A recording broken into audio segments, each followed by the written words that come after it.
Сайн байцгаана уу? Урнаа. За ярилцсан болонда та бүхэнтэйгээ Норвеги одоо сэтгэл судлалаа хүүхэд хүмүүжүүлэлийн салбартаа нэлээд туршлагатсан юм эмэгтэй зохиолч бүсгүй одоо гэр бүлээ хэрхэн аж аргалтай байлгах вэ гэсэн номоо одоо хуваалцахаар боллоо. За энэ хүү номын маань агуулгын тухайд одоо хүүхдийн насны одоо онцлог үед тохирсон тэр одоо хүмүүжил арга барилыг авч ажиллах нь эцэг эхчүүд бидэнд илүү дөхөм тэгээд илүү одоо үр дүнтэй арга хэрэгслүүд болдог тухай. За тэгжиж бид одоо эцэг их бид хамтарч иж гэр бүлээ аж аргалтай амар тайван байлгах гэдэг нь тий. Хүүхдийг одоо 0-18 хүртэл л томчууд бид одоо асарч хамгаалж бүх үүргийг одоо авч ажиллаж байгаа болохоор хизээч ер нь асуудалтай тулгарлаа гэхэд хүүхдийг өөрөө шийдэг. Тэгээ энэ хизээ нэгэн цаг шийдэгдэх бах гэдээ орхиж болдгоо юм байна л та. Инхээр хүүхэд хинч надад тусалдаггүй те.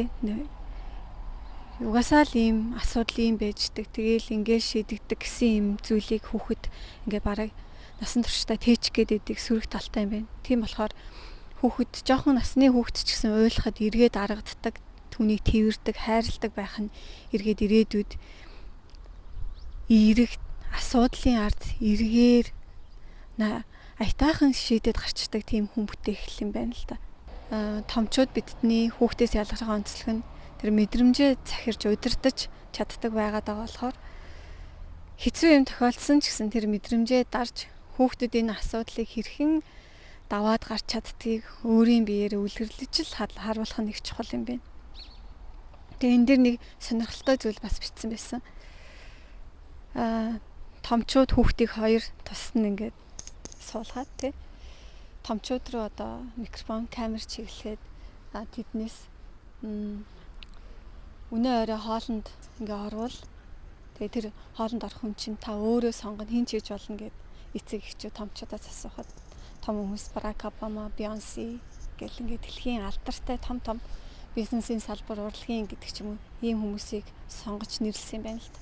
Тэгээ эргээд хэсэг хугацааны дараа камер хүүхдүүд рүү шилжихэд хүүхдүүд юу гэсэн гэж нэгч бодлогоогоор ээжтэйгээ аавтайгаа гэж хэлсэн байлээ. Тэгэхээр эндээс харахад хүүхдийн хувьд хамгийн супер баатар нь энэ дэлхийн хамгийн мундаг хүн нь ээжүүд, аавууд биднэр эдэг юм байна гэдгийг харж олно. Тийм болохоор ийм цагаахан яг бид нарыг хизээж одоо сонгож болох тийм хүмүүсийн хажууд бид нар байгаа. Тийм болохоор тэднийг хайрлаж ойлгож тэдэнд зөв үлгэр дуурайл болж 18 хүртэл нь ядаж бид тэдний бахархал супер баатар нь хിവэрэ баймараа байвал мэдрэмжтэй захирагдталгүй те муу мэдрэмжтэй захирагдталгүй